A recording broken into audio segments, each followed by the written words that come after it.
The stars looked different from here. Captain Taeho Kim stood at the wide viewing window of the Pathfinder Earth's first true deep space exploration vessel. They had traveled farther than any humans before them. "Captain, we're picking up signals," said Jae-seok, his fingers moving quickly across his communications panel. "It's not random space noise. These are patterns." Taeho nodded. "Can you clean it up?" "Working on it, sir." The bridge crew worked in focused silence. They were 3 years into their mission, and this was the first sign of possible intelligent life they had found. Science Officer Juri Park looked up from her station. "Captain, something large is approaching.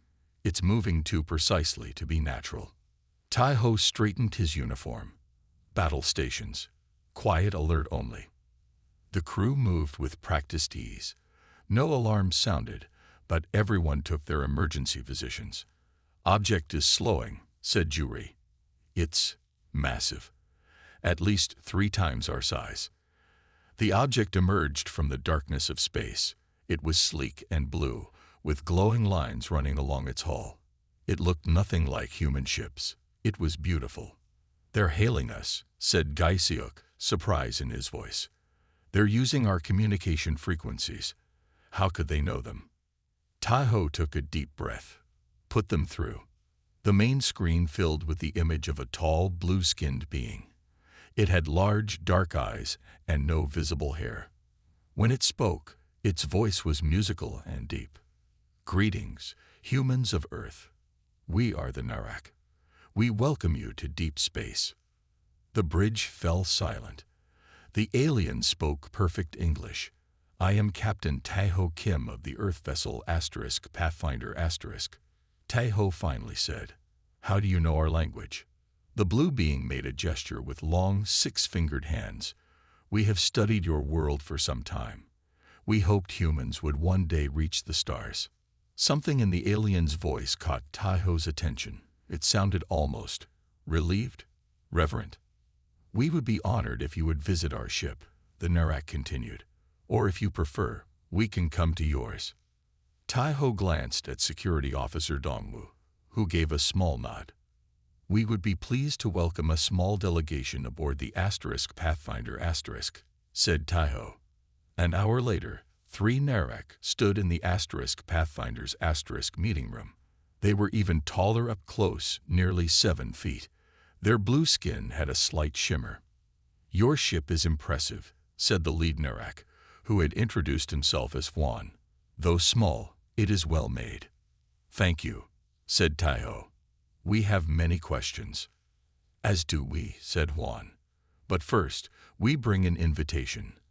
Our homeworld is not far from here. We would be honored if you would visit." Juri leaned forward. "Your people knew we were coming." The 3 Narak exchanged quick glances. "We have watched the progress of humans with great interest," said Hwan. His voice was careful now. "You are special to us." Taeho noted how the aliens seemed to lean away slightly when he moved. Despite their size and obvious technological advantage, they seemed almost afraid. "We accept your invitation," said Taeho. "It would be a historic opportunity for humanity." The meeting continued for another hour. When the Narak left, Taeho called his senior officers together. "Thoughts?" he asked. "They're hiding something," said Dongwoo immediately. "They're too interested in us." Juri nodded. "They acted strangely. Did you notice how they kept their distance? Almost like they fear us, despite being physically stronger." Jae-seok cleared his throat. "Captain, there's something else. While the delegates were here, I intercepted communications from their ship. My translator only caught fragments, but they said something about the predators and the wolf tamers." "Wolf tamers?" asked Taeho. "You're sure about that translation?" "As sure as I can be with an alien language," said Jae-seok. "But yes, something very close to our word for wolf was mentioned several times." Taeho looked out at the stars and the massive Narak ship floating nearby. "We'll proceed with the visit to their homeworld," he decided. "But stay alert. The Narak are friendly, but they're not telling us everything." I want to know why an advanced alien species watches humanity with what appears to be fear, and what wolves have to do with any of it. The Narek homeworld hung like a bright blue jewel in space. From the shuttle window, Taiho could see vast oceans and sweeping continents covered with purple and blue plants. "It's beautiful," said Juri, sitting beside him. "And far more advanced than Earth," added Sujin, the military advisor. She pointed to massive structures visible even from orbit. "Those buildings must be miles tall." The shuttle landed in a large open area surrounded by gleaming towers. A group of Narek waited for them, dressed in flowing silver clothes. Juan stepped forward. "Welcome to Narek Prime," he said with a deep bow. "You honor us with your presence." Taiho noticed again how the aliens kept a careful distance as they led the human team into a large building. Inside, the walls were covered with colorful art. "These are beautiful," said Young Mei, the cultural liaison. She stopped in front of one large mural. "What does this one show?" The Narek guides grew very quiet. The mural showed blue figures running from white, four-legged creatures with glowing red eyes. "It is ancient history," said Juan after a pause. "From the dark times."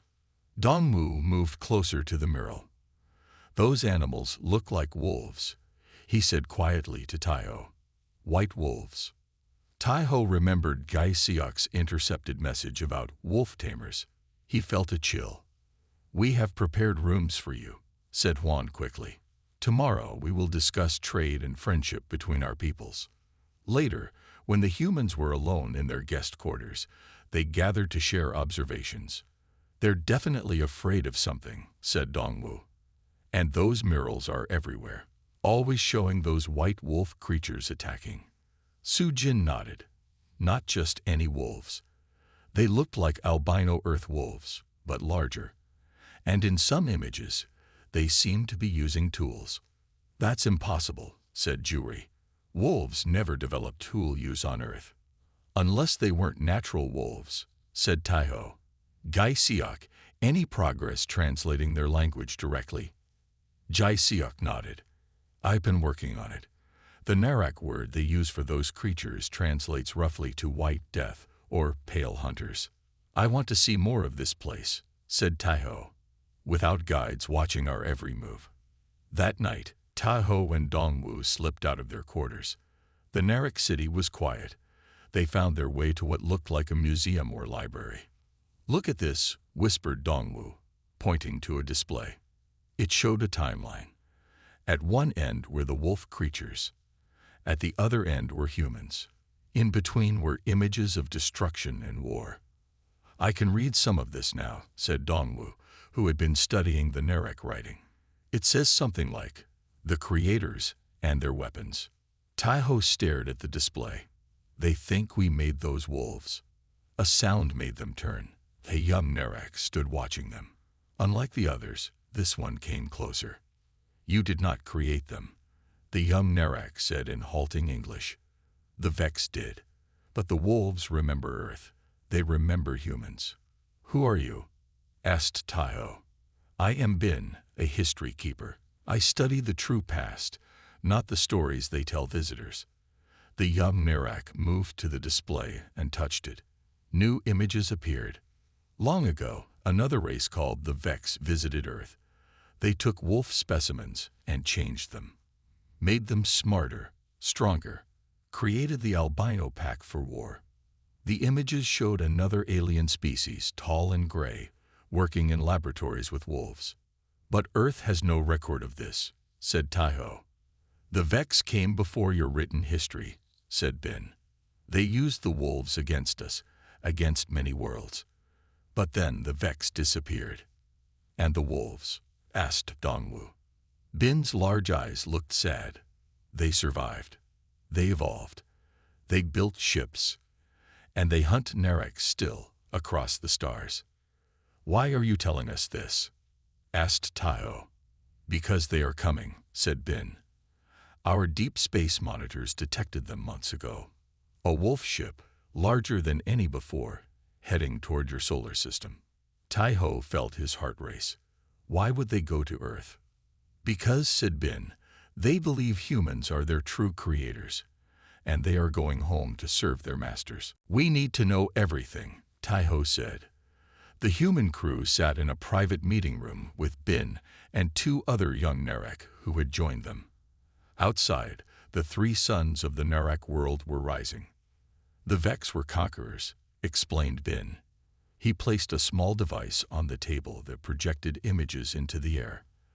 They ruled many star systems for thousands of years. The pictures showed tall, gray aliens with 4 arms and narrow heads. They stood among strange buildings and massive ships. They used biological weapons to defeat their enemies, said Yun, one of Bin's friends. On each world they visited, they took local animals and changed them into weapons. Why wolves from Earth? Asked Juri. Wolves hunt in packs. They are smart. They work together, said Bin.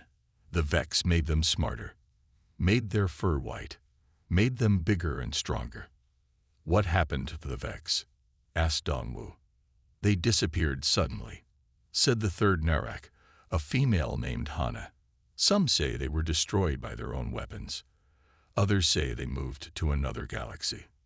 Our people hid in deep space for many generations, continued Bin. When we finally returned to our colonies, most Vex creatures had died out. Except the wolves, said Taiho. Bin nodded. The wolves survived. They had become more than weapons. They built their own society. They had their own technology. And they remembered the Narek. They hunted us across the stars, added Yun. Always they seemed to hate us more than any other species. Heyoon, the human xenobiologist, spoke up. If these wolves were taken from Earth long ago, how would they even know about humans now? Genetic memory, said Juri suddenly. Some creatures can pass knowledge through generations in their DNA. If the Vex enhanced wolf intelligence, they might have accidentally enhanced their genetic memory too. That's right, said Bin. The wolf ships appeared at abandoned human colonies. They searched old human space stations. It seemed they were looking for something. For us, said Taiho. But why? Hana touched the projector. It showed images of wolf ships approaching Earth's solar system. This ship is the largest we have ever seen. It carries thousands of evolved wolves. They're going to Earth because they believe humans made them. They think you are their creators, not the Vex. The room grew quiet as the humans took in this information. How long until they reach Earth? Asked Taiho. 2 Earth months, said Bin. Our leaders plan to send warships to intercept them before they reach your system. To protect us? Asked Sujin, raising an eyebrow. The 3 young Narek looked at each other uncomfortably. No, admitted Bin. To destroy the wolf ship before it can join forces with humans. Your leaders think we would ally with the wolves against you, said Taiho, understanding now. Yes, said Bin. The official history says humans created the wolves as weapons against the Narek. Many believe humans sent the Vex to take wolf specimens, knowing they would one day evolve and return. That's ridiculous, said Dongwu. Humans didn't even have space travel when this happened. We know that, said Hana, but most Narek don't. That's why our leaders approached your ship so carefully, why they invited you here. To keep us away from Earth while they intercept the wolf ship, said Taiho. We must contact our government, said Sujin. Earth needs to be warned. Taiho stood up. And we need to see these wolves ourselves. If they're heading to Earth believing we created them, we need to tell them the truth. That will be difficult, said Bin. Our commander, Min Seo Kang, has ordered a patrol fleet to intercept the wolf ship. They will destroy it without warning. Then we need to speak with Commander Kang, said Taiho. Now, the wolves need to hear the truth from humans before there's a war that reaches Earth, and we need to understand why. After all these centuries, they're coming home now. Commander Min Seo Kang was tall even for a Narek. Her blue skin had dark markings of rank. She looked down at Taiho with large, careful eyes. You wish to speak with the wolves? She asked. That is not wise, Captain Kim. They stood on the bridge of the Narak warship Star Defender *. Through the main window, Tae-ho could see 5 other Narak ships moving into attack formation. "Commander, the wolves believe humans are their creators," said Tae-ho. "If they see humans on your ships, they might listen. And if they see humans working with us, they might attack immediately," said Min-seo. "These creatures hate the Narak. They have destroyed our colonies for centuries." Juri stepped forward. "Commander, we understand your concern. But what if the wolves just want to find their origin? What if they're not coming to attack Earth, but to meet us?" Min-seo was quiet for a moment. "Do you know why the wolves hate us so much, humans? Why they hunt us across the stars?" She pointed to a screen showing the massive wolf ship. "Because they believe we help the Vex control them. They believe we are the ones who turn them into weapons." "Is that true?" asked Tae-ho. "No," said Min-seo. "But the wolves do not care about truth. They care about vengeance." Dongwoo, who had been studying the tactical display, spoke up. "Commander, the wolf ship is changing course. It's moving to avoid your patrol." "They've detected us," said Min-seo. "Prepare weapons." "Wait." Tae-ho moved between Min-seo and the control panel. "Let us try to talk to them first. Please. If they're going to Earth, my people deserve a chance to prevent war." Min-seo looked at Tae-ho for a long moment. Then she nodded slowly. "One chance," she said. "You may send one message. If they respond with threats, we attack."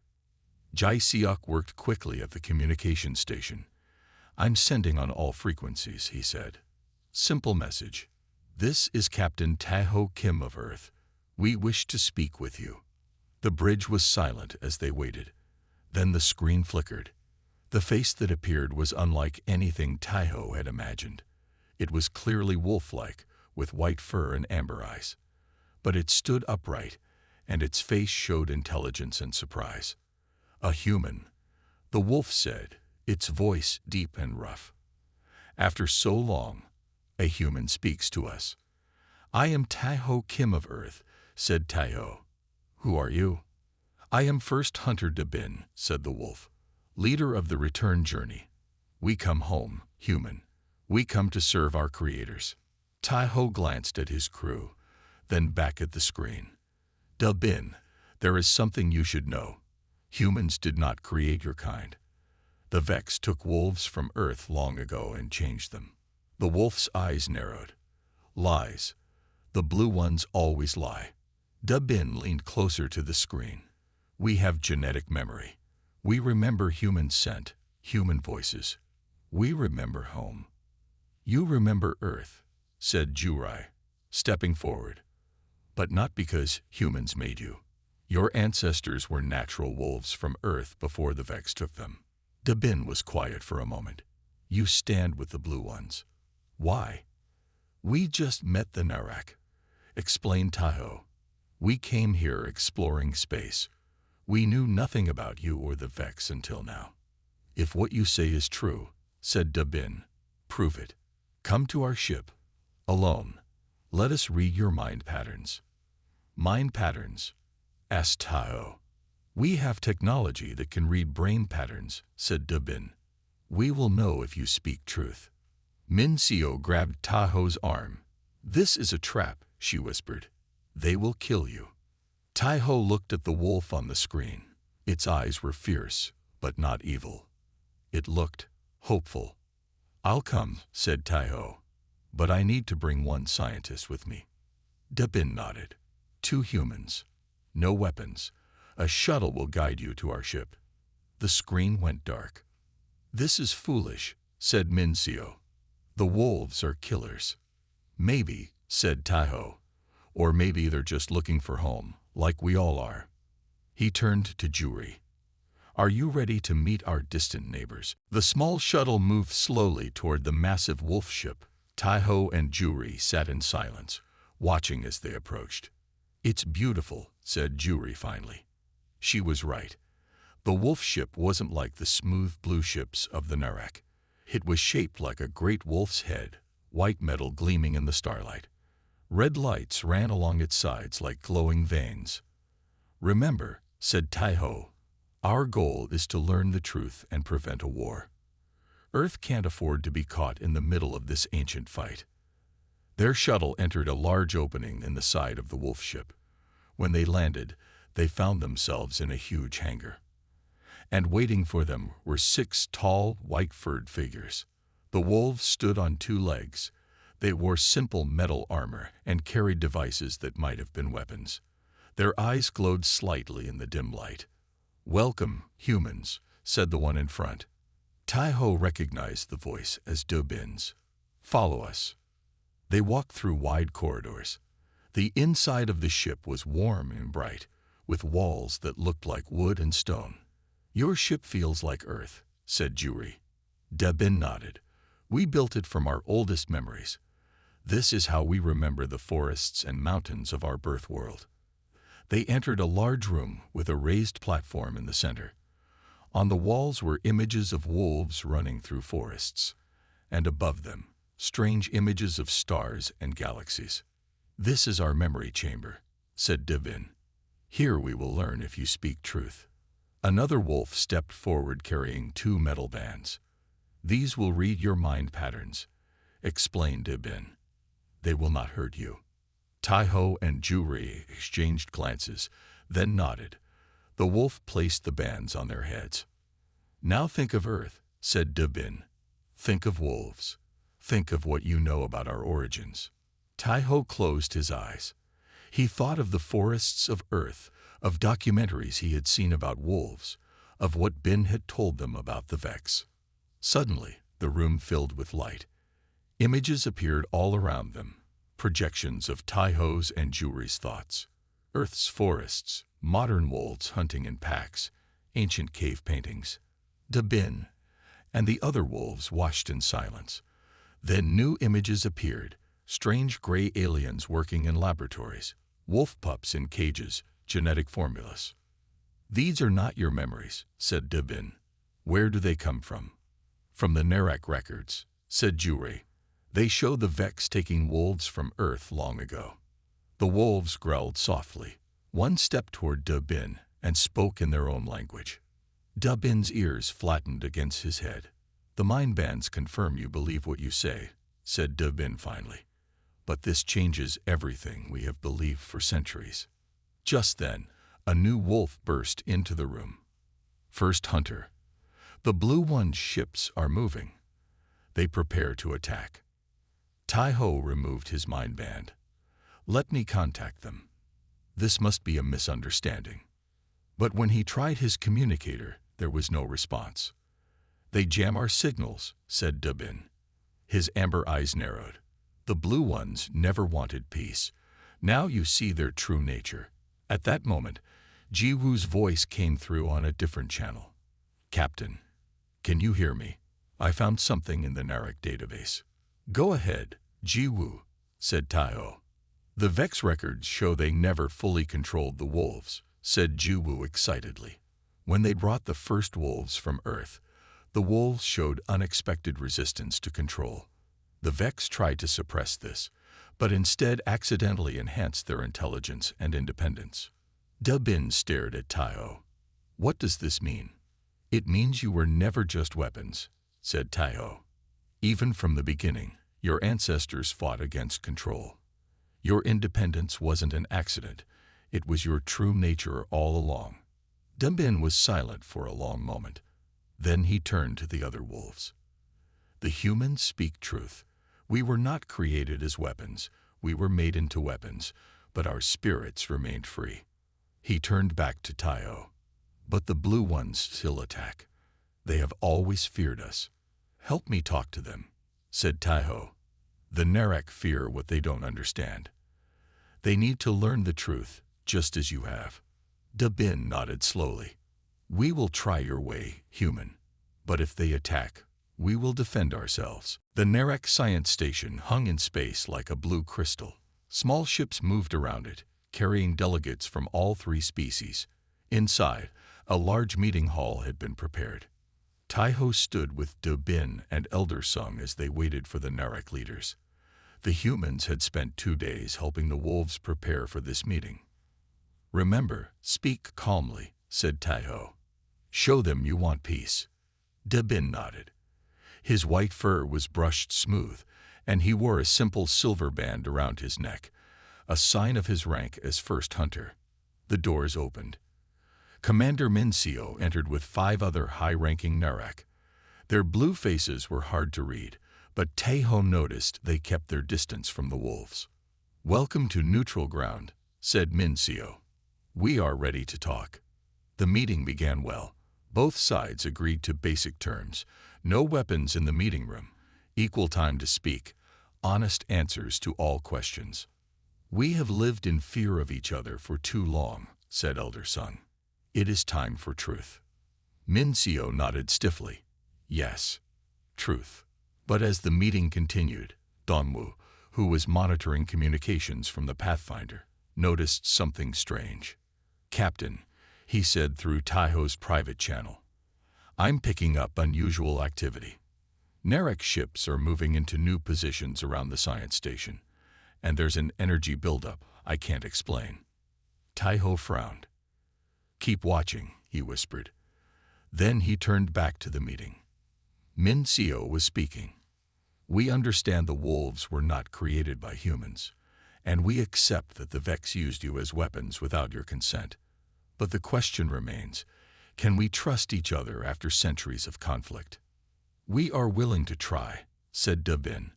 "We have no quarrel with the Narek people, only with the memory of those who helped enslave us." Minseo's expression changed slightly. "A noble sentiment, but difficult to believe from those who have hunted us across the stars." At that moment, Dongwu's urgent voice came through the channel again. "Captain, I've decoded some Narek transmissions. They're activating some kind of weapon system inside the station. I think this is a trap." Taiho stood up suddenly. "Commander Minseo, are there weapons on this station?" The room grew quiet. Minseo's eyes narrowed. "What makes you ask such a question during peace talks, Captain?" "Because my security officer has detected weapon systems powering up," said Taiho. "That wasn't part of our agreement." The wolves tensed, their ears flat against their heads. De Bin growled softly. "More blue deception." "It is a precaution only," said Minseo. But her hand moved to a small device on her wrist. Dongwu burst into the room. "Don't trust them. The Narek have been lying all along." "What is the meaning of this?" demanded Minseo. "I found their secret files," said Dongwu, breathing hard. "The Narek have been watching Earth for centuries. They knew humans didn't create the wolves. They've always known the truth." The wolves growled louder. Elder Sung stood, his silver-streaked fur bristling. "Why would you hide this truth?" Minseo looked at the other Narek, then sighed. "Because we feared what would happen if wolves and humans ever joined forces." "You feared us that much?" asked Taiho. "Yes," admitted Minseo. "When we first discovered Earth centuries ago, we saw the wolves' genetic ancestors. We saw how humans and wolves worked together even then. Hunters, partners. We feared what would happen if the evolved wolves ever found their way back to you." "So you planned to destroy the wolf ship before it reached Earth," said Taiho. "And when that failed, you set this trap." "Not all Narek agreed with this plan," said Minseo. "But those in power believed it was necessary for our survival." De Bin stepped forward, his amber eyes locked on Minseo. "Turn off your weapons, Blue One. Now." "The weapons are automated," said Minseo. "Once activated, they cannot be stopped except from the main control room." Taiho looked between the angry wolves and the defensive Narek. War was moments away. "Then we go to the control room," he said firmly. "Together. And we stop this before anyone else dies for ancient fears and lies." "The control room is 5 levels up," said Minseo as they ran through the blue corridors of the science station. Alarms blared around them. Taiho ran beside De Bin, with Dongwu and Seojin close behind. 3 Narek officers and 2 wolves completed their urgent group. "How much time do we have?" asked Taiho. "The weapons will fire in 15 minutes, said Min Seo. "They target both your ships and the wolf ship." They reached a sealed door. Min Seo pressed her hand to the panel, but it flashed red. "My access has been revoked," she said, surprised. "The faction against peace must have taken control," said one of the Narek officers. Dabin stepped forward. "Stand back." He and the other wolf used their strength to force the door open. Inside the control room, 5 Narek turned in surprise. Their leader, a tall male with dark blue markings, stood by the main console.